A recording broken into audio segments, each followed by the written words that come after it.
చాలా సంతోషకరమైన విషయము. ఇప్పుడు యావత్ భారతదేశం అంతా వికసిత్ భారత్ సంకల్ప యాత్ర జరుగుతూ ఉంది. మిత్రులందరికీ ప్రజలందరికీ విజ్ఞప్తి ఏమిటంటే ఈ అవకాశాన్ని సద్వినియోగం చేసుకుంటూ ఎక్కడెక్కడైతే 200 పైగా వికసిత్ భారత్ వ్యాన్లు తిరుగుతూ ఉన్నాయో తెలంగాణ రాష్ట్రంలో ప్రతి నియోజకవర్గంలో కూడా తిరుగుతున్నాయి. ప్రజలు పెద్ద ఎత్తున వచ్చి ఈ అవకాశాన్ని వాడుకుంటూ ముఖ్యంగా ఈ వ్యాన్ల ద్వారా ఈ శిబిరాల ద్వారా జరుగుతున్న కార్యక్రమంలో చక్కటి కార్యక్రమాలు జరుగుతున్నాయి. వాటిని సద్వినియోగం చేసుకోవాలని ముఖ్యంగా లీడ్ బ్యాంక్ అంటే స్టేట్ బ్యాంక్ ఆఫ్ ఇండియా మన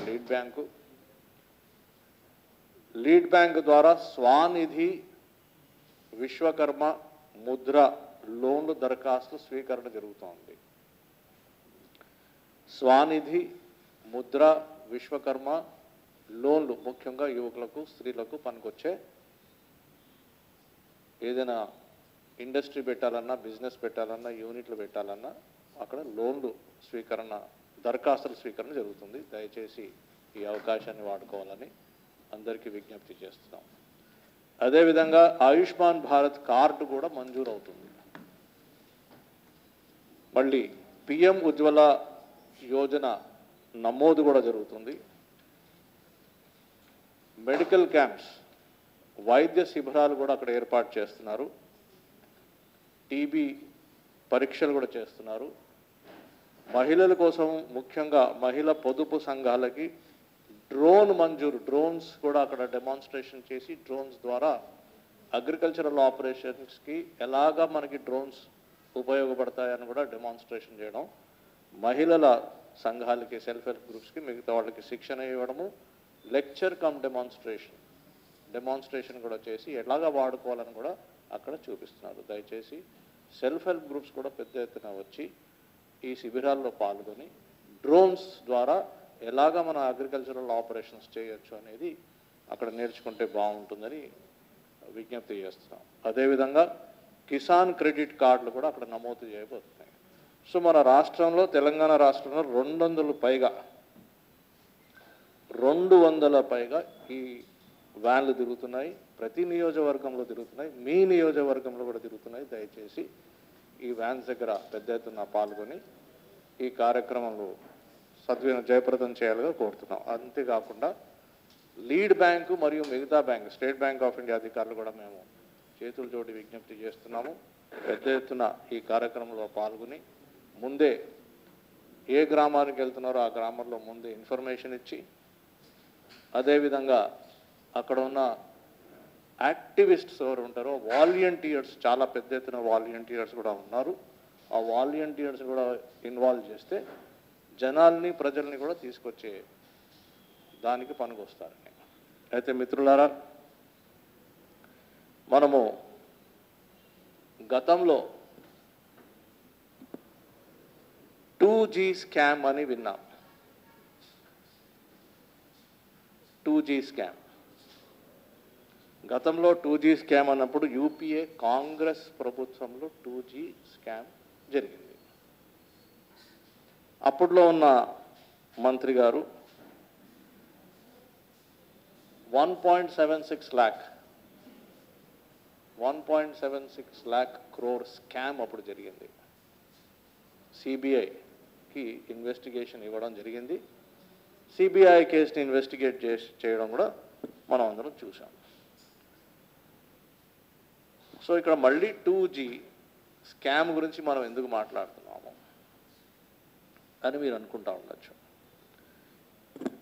ఎందుకు అంటే సిబిఐ ఇక్కడ 2, 3 ఉన్నాయి. 2G అనేది ఒకటి, స్కామ్ అనేది రెండోది. లక్షలాది కోట్ల రూపాయల స్కామ్ 1.76 lakh crore స్కామ్ అప్పుడు జరిగింది. అంటే పెద్ద పెద్ద స్కాములు జరిగినప్పుడు సిబిఐ ఎంక్వైరీ చేయడము, సిబిఐ ఛార్జ్ షీట్ వేయడము, అరెస్టులు చేయడం అనేది మనం చూసాం గతంలో. అది ఎప్పుడు జరిగింది? ఎవరు ప్రభుత్వంలో జరిగింది? సో 2G అని ఆ రోజు అనుకుంటే ఆ తర్వాత ఇటీవల మళ్ళీ ఆ G అనేది పదం మళ్ళీ మనకు వచ్చింది.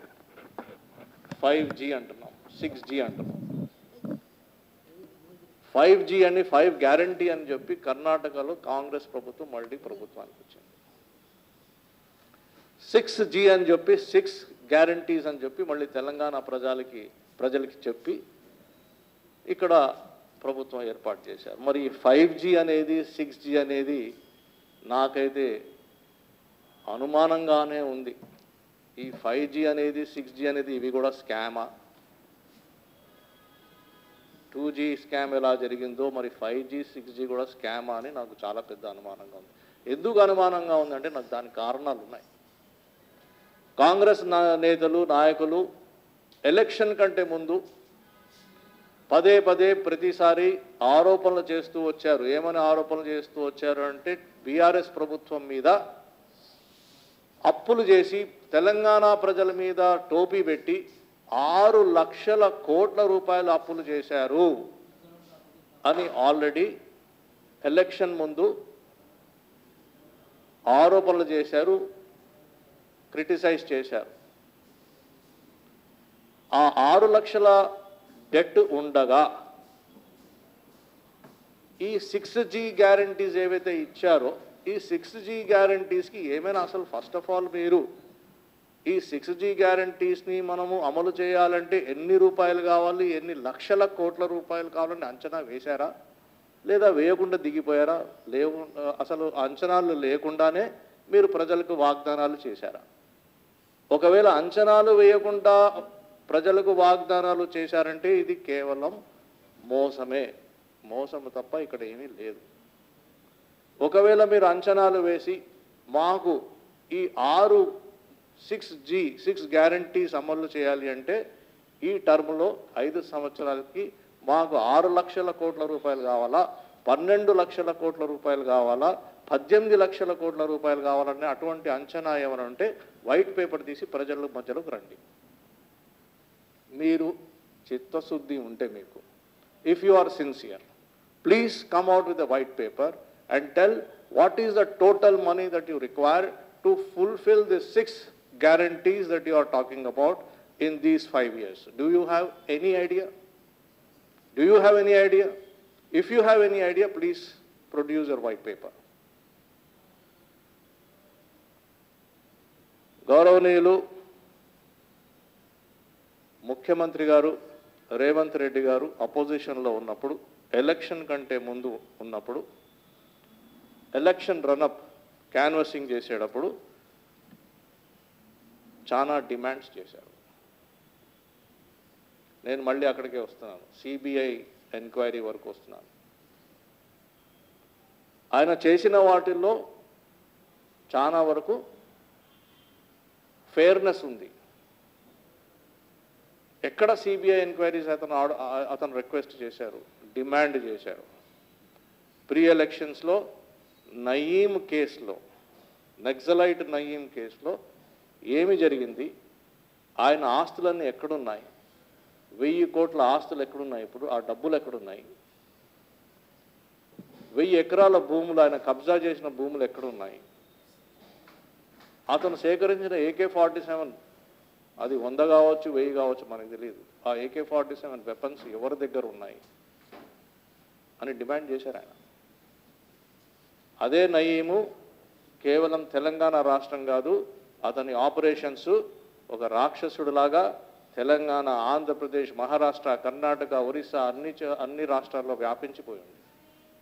అటువంటి అప్పుడు ఆ కేసుల్లో ఇన్వెస్టిగేట్ చేయాలంటే ఒక SIT టీము సరిపోతుందా? అది సిబిఐ ఎంక్వైరీ చేయాలి కదా. దేశమంతటా వ్యాపించిన ఇటువంటి కేసుల్లో, ఒక రౌడీ కేసుల్లో, వెపన్స్ వాడి జనాల్ని చంపేసి ఎక్స్టార్షన్ చేసిన కేసుల్లో, అటువంటి కేసుల్లో 5-6 రాష్ట్రాలు వ్యాపించిన కేసుల్లో సిబిఐ ఎంక్వైరీ జరగాలి కదా. దాంట్లో అడగడంలో తప్పులేదు కదా. అడిగారు, రేవంత్ రెడ్డి గారు అడిగారు, అది కరెక్టే. మరి ఇప్పుడు ఆయన ముఖ్యమంత్రి, సిబిఐ ఎంక్వైరీ వేయిస్తారా, అడుగుతారా?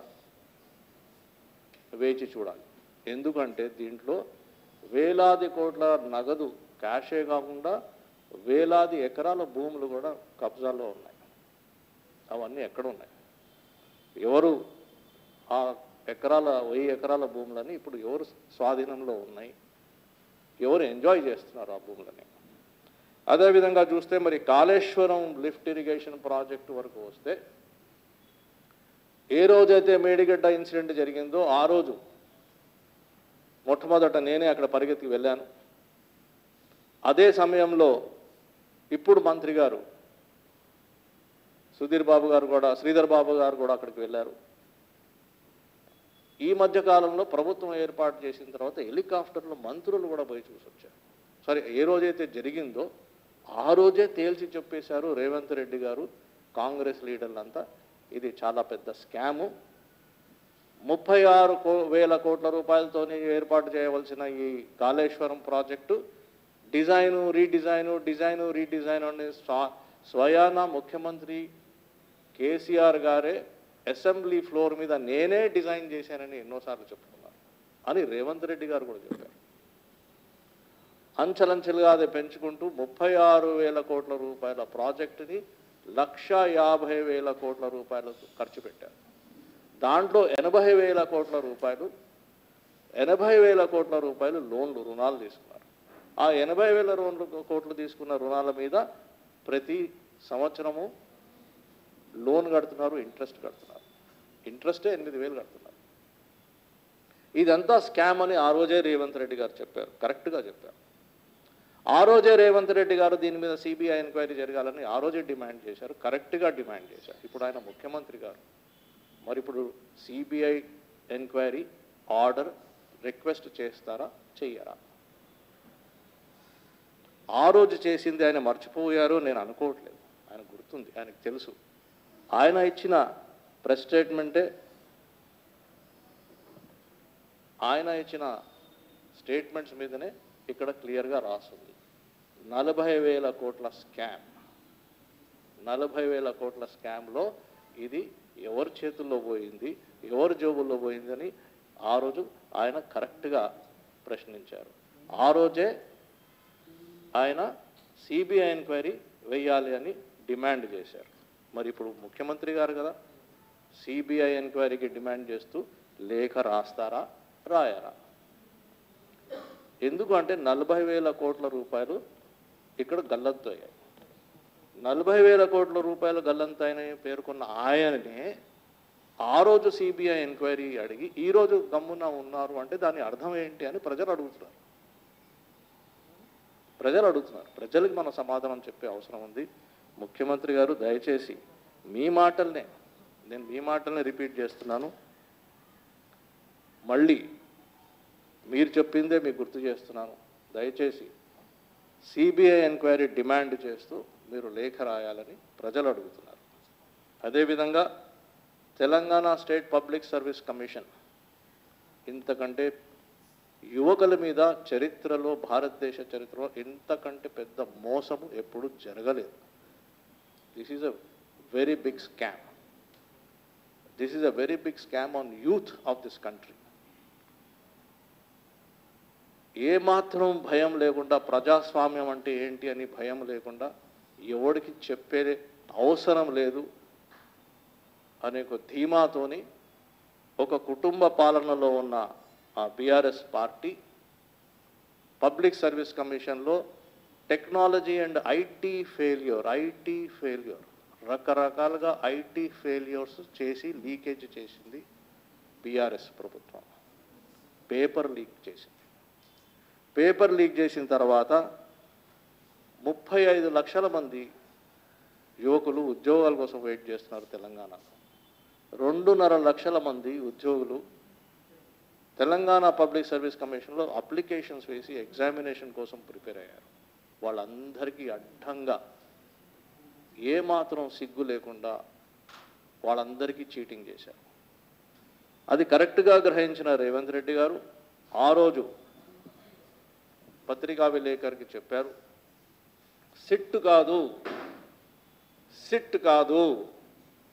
ఎందుకంటే ఆయన గుర్తించారు, ప్రతిసారి ఒక స్కామ్ చేయడము, ఆ స్కామ్ చేసిన దాంట్లో పెద్ద ఎత్తున డబ్బులు కొట్టేయడము, ఆ పెద్ద ఎత్తున డబ్బులు కొట్టేయడంలో పెద్దవాళ్ళు ఉన్నారు కాబట్టి అది బయటికి రాకుండా ఒక సిట్కి ఇచ్చేస్తే ఇన్వెస్టిగేషన్ అది ఎక్కడికి బయటికి రాదు. మిత్రులారా, ఒక విషయం గ్రహించండి, ప్రతి స్టేట్లో సిబిఐ కాకుండా సిఐడి డిపార్ట్మెంట్ ఉన్నది. ఉమ్మడి ఆంధ్రప్రదేశ్ రాష్ట్రంలో 2012 నుంచి 2014 వరకు నేనే అడిషనల్ డీజీపీ సిఐడి చీఫ్. నా ఆధ్వర్యంలోనే Andhra Pradesh medical post graduate examination scam ఏదైతే జరిగిందో దాంట్లో మేము ఇన్వెస్టిగేషన్ చేశాము, రెడ్ హ్యాండెడ్గా పట్టుకున్నాము, 60 రోజుల్లోనే ఛార్జ్షీట్ వేశాం, 100 మంది పైగా అరెస్ట్ చేశాం ఆ రోజు. అటువంటి పబ్లిక్ సర్వీస్ కమిషన్ కేసు ఇది చాలా చాలా ఇంపార్టెంట్ కేసు, యువకులకి సంబంధించిన కేసు. ఆ కేసుని సిట్కి ఇస్తారా? ఏమైనా అర్థం ఉందా అండి? అందుకే ఆ రోజు రేవంత్ రెడ్డి గారు ఏమన్నారంటే సిట్ కాదు, సిబిఐ విచారణ జరగవలసిందే అని క్లియర్గా ఆ రోజు స్టేట్మెంట్ ఇచ్చారు. మళ్ళీ ఒకసారి బహుశా గుర్తు చేయవలసిన అవసరం వచ్చింది. టీఎస్పీఎస్సీ అక్రమాల పుట్ట అని తేలిపోయింది, పెద్దల హస్తము లేనిదే పరీక్ష పత్రాలు లీకేజ్ సాధ్యం కాదని ప్రజలకు అర్థమైపోయింది అని రేవంత్ రెడ్డి గారు ఆ రోజు చెప్పారు. మరి ఈ కేసు కూడా సిబిఐకి వెళ్ళాలి కదా, మరి ఈ కేసు కూడా సిబిఐకే మరి రాస్తారా? అదే రోజు ట్విట్లో ఏదైతే ట్వీట్ చేశారో రేవంత్ రెడ్డి గారు, అదే కాగితం మీద సిబిఐ లేదా సిట్టింగ్ జడ్జి విచారణ కోసం కొట్లాడుతూ 30 లక్షల నిరుద్యోగులకి న్యాయం జరిగే వరకు పోరాడుతాము కాదు, పోరాడుతా. వ్యక్తిగతంగా అతను he has taken a commitment. CBI enquiry మరి ఏమైంది? మరి దీని మీద సిబిఐ ఎంక్వైరీ ఆర్డర్ చేస్తారా? ప్రజలు వెయిట్ చేస్తున్నారు, యువకులు వెయిట్ చేస్తున్నారు, ఉద్యోగాల కోసం ప్రిపేర్ చేస్తున్న యువకులు వెయిట్ చేస్తున్నారు. వాళ్ళకు ఉద్యోగాలు వస్తాయని 1000 కళ్ళతో ఎదురు చూస్తున్న వాళ్ళ తల్లిదండ్రులు, అక్కా చెల్లెళ్ళు, అన్నదమ్ముళ్ళు వెయిట్ చేస్తున్నారు. టీఎస్పీఎస్సీలో జరిగిన లోపాలు, అక్కడ జరిగిన స్కామ్ని రేవంత్ రెడ్డి గారు దయచేసి సిబిఐకి ఇస్తారా, ఇయ్యరా? అదే మళ్ళీ ఇంకొకసారి టీఎస్పీఎస్సీ పేపర్ లీక్ కేసు విచారణలో దొంగ చేతికి తాళం ఇచ్చారన్న అనుమానం నిరుద్యోగాల్లో ఉంది. రేవంత్ రెడ్డి గారి ట్వీట్. సిబిఐ దాంట్లోనే రాశారు, సిబిఐ ఈడీ విచారణతోనే అసలు దొంగలు ఎవరన్నది తేలుతుంది. మరి ఆలస్యం ఎందుకంటే 1 నెల అయింది కదా ప్రభుత్వం ఏర్పాటు చేసి, 1 మంత్ అయింది కదా, ఆలస్యం దేనికంటే? ఆ తర్వాత కోకాపేట ల్యాండ్ ఆక్షన్ జరుగుతున్నప్పుడు, కోకాపేటలో అవకతవలు జరుగుతున్నప్పుడు రేవంత్ రెడ్డి గారే స్వయాన ఆయనే ఒక డ్రోన్ పంపించారు. ఆయన మీద ఆ రోజు కేసు కూడా పెట్టారు. ఆయన ఆ రోజే చెప్పారు, ఇది ఇంటి దొంగల పనే,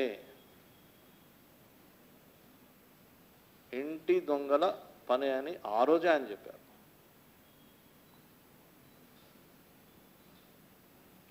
ఏం చెప్పారు దాంట్లో? కోకాపేట భూముల వేలంపై కేంద్ర హోంశాఖ తక్షణమే సిబిఐ విచారణకు ఆదేశించాలి. సిబిఐ ఇటీవలే కోకాపేట భూముల వేలం 1000 కోట్ల స్కామ్ జరిగిందంటూ కాంగ్రెస్ ఆరోపణలు, సిబిఐకి ఫిర్యాదు చేసిన రేవంత్ రెడ్డి పేపర్లో వచ్చింది.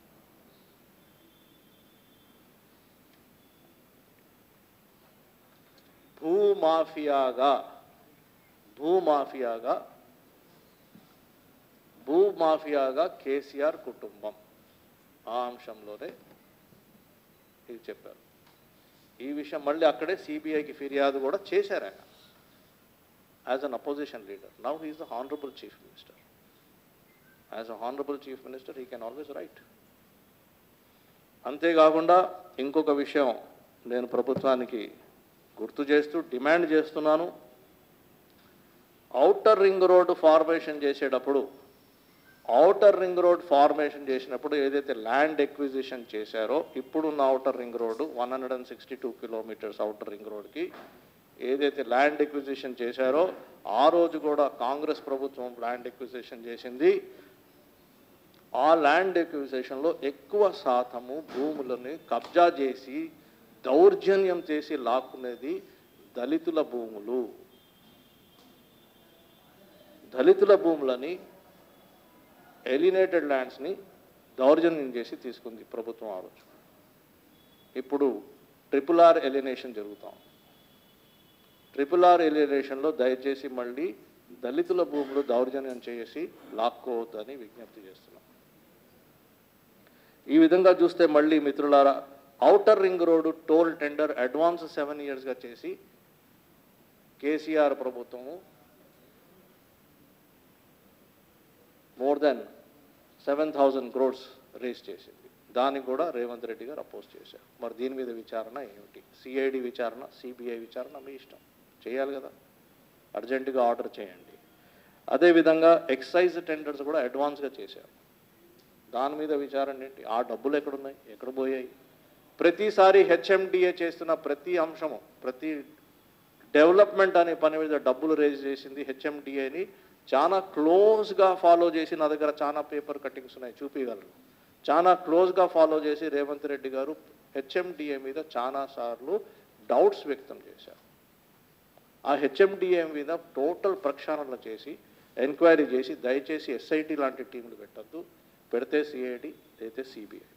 సో ఫైనల్లీ రేవంత్ రెడ్డి గారు ముఖ్యమంత్రి గారి మాటలే మళ్ళీ రిపీట్ చేస్తున్నాం. ఎస్ఐటి కాదు, తక్షణమే ఎస్ఐటిని రద్దు చేయాలని మేము డిమాండ్ చేస్తున్నాం. ఎస్ఐటిని తక్షణమే రద్దు చేస్తూ ఆ కేసులన్నీ సిఐడికి లేదా సిబిఐకి ఇవ్వాలని డిమాండ్ చేస్తున్నాం. ఏదైతే ఆల్రెడీ ఇంతకుముందు అపోజిషన్ లీడర్గా రేవంత్ రెడ్డి గారు సిబిఐకి కేసులు ఇవ్వాలని డిమాండ్ చేశారో in the status in the authority, as an authority of Honorable Chief Minister, వెంటనే సెంట్రల్ గవర్నమెంట్కి లెటర్స్ రాసి మేము డిమాండ్ చేస్తున్నాము, సెంట్రల్ గవర్నమెంట్కి డిమాండ్ చేస్తూ రిక్వెస్ట్ చేస్తూ కాళేశ్వరం మీద, పబ్లిక్ సర్వీస్ కమిషన్ మీద అయితే స్కామ్ జరిగిందో, టీఎస్పిఎస్సి స్కామ్ మీద, అదేవిధంగా ఔటర్ రింగ్ రోడ్ మీద ఏదైతే టోల్ టెండర్ జరిగిందో, ఈ 3 కాకుండా అన్నిటికంటే ముఖ్యము naxalite Nayeem, rowdy sheeter Nayeem case మీద ఎన్నైతే ఎఫ్ఐఆర్లు ఇష్యూ అయ్యాయో ఆ అన్ని ఎఫ్ఐఆర్లు సిబిఐకి ఇచ్చి విచారణ జరిపించాలని ఆయన డిమాండ్ చేయాలని, ఆయన రిక్వెస్ట్ చేయాలని మేము డిమాండ్ చేస్తున్నాం. మళ్ళీ రిపీట్ చేస్తున్నాము, సిబిఐ ఎంక్వైరీస్ కోసము తెలంగాణ ప్రభుత్వం, ముఖ్యమంత్రి గారు రేవంత్ రెడ్డి గారు వెంటనే తక్షణమే కేంద్ర ప్రభుత్వానికి రాయాలని, Kaleshwaram case, public service commission case, outer ring road toll tender, Nayeem, ఈ 4 కేసుల మీద తక్షణమే లెటర్ రాయాలని మేము డిమాండ్ చేస్తున్నాము.